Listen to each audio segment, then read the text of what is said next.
자, 요통이란 척추뼈와 추간판, 관절, 인대, 신경 등의 기능 이상으로 발생하는 허리 부위의 통증을 말합니다. 증상을 간략히 보면요. 일반적으로 허리에만 통증이 있는 경우가 가장 많지만 환자에 따라서는 하지 쪽에도 통증이 동반될 수 있다고 합니다. 네, 이렇게 오늘의 주제 요통에 대해서 간략하게 알아봤는데요. 이 요통에 대해서 궁금하신 사항이 있거나 고민이 있으신 분들, 그 이외에 건강에 대한 모든 것 좋습니다. 02-2000-4959번으로 전화를 주시면 저희가 빠르게 상담해드리고요. 샵 2034번으로 간단하게 문자 참여도 받고 있습니다.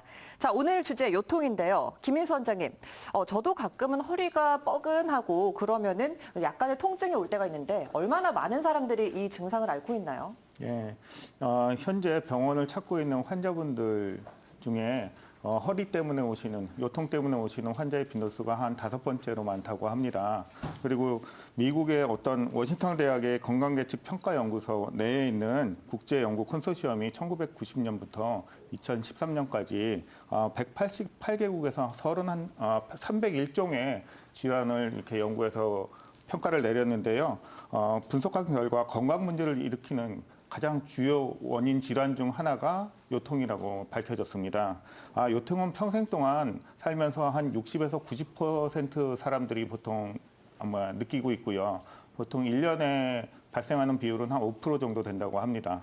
그리고 호발 연령에 대한 연구가 그 연구 결과에 따라 조금씩 틀린데요.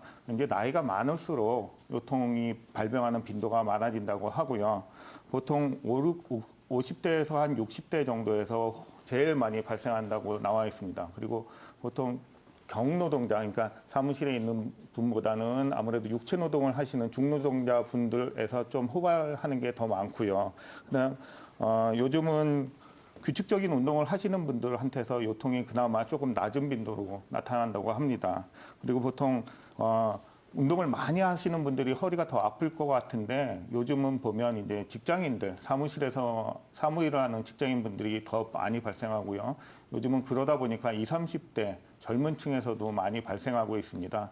그래서 보통 이제 너무 오래 앉아 있거나 자세가 불량한 관계로 많이 발생하고 있는 것 같고요. 임상에서 보면 운전을 오래 하시는 분들도 환자수로 너무 오래 앉아 있기 때문에 만성적인 요통을 갖고 계시는 분들이 상당히 많습니다. 네, 그렇군요. 나이와 직업, 그 이외의 모든 생활 습관들이 이 요통과 관련이 있을 것 같습니다. 그렇다면 김인수 원장님, 안상원 원장님, 요통 다양한 원인이 있을 것 같은데요.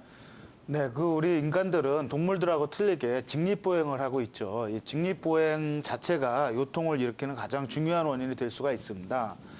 요통은 이제 크게 4가지의 원인들로 구분해 볼 수가 있는데요. 첫 번째는 이제 근육에 문제가 생기는 경우, 그다음에 이제 힘줄에 문제가 생기는 경우, 그다음에 이제 디스크에 문제가 생기는 경우, 또 퇴행성으로 인해서 척추관 협착증으로 인해서 요통이 생기는 경우로 구분을 해볼 수가 있는데요. 보통 우리가 흔히 허리를 삐끗했다라고 표현하는 거는 급작스럽게 허리 근육이 경직이 오면서 나타나는 우리 보통 허리 염자라고 그렇게 표현을 합니다. 그래서 이런 것들은 부항이나 침 치료나 파스 치료 또 찜질 치료를 통해서 쉽게 좋아지는 경우들이 대부분인데요. 이게 만성적인 요통의 경우에는 허리 근력 자체가 약해지거나 아니면 허리와 뼈를 연결해주고 있는 힘줄에 구축이 발생한 경우에는 굉장히 만성적인 요통으로 발전을 하는 경우들이 대부분이고요. 그다음에 이제 디스크나 척추관 협착증 같은 경우에는 허리가 아프신 것보다는 다리 쪽으로 저리거나 당기는 방사통이 발생하는 게 가장 특징적인 증상인데요. 대부분 디스크의 경우에는 30, 40대 젊은 층에서 많이 발생을 하고요. 척추관 협착증 같은 경우에는 50대 이후에 어르신 분들한테 많이 발생을 하는 특징을 갖고 있습니다. 네, 그렇군요. 이 요통은 정말 아이부터 어른까지 누구나 만성적이진 않더라도 한 번씩은 경험이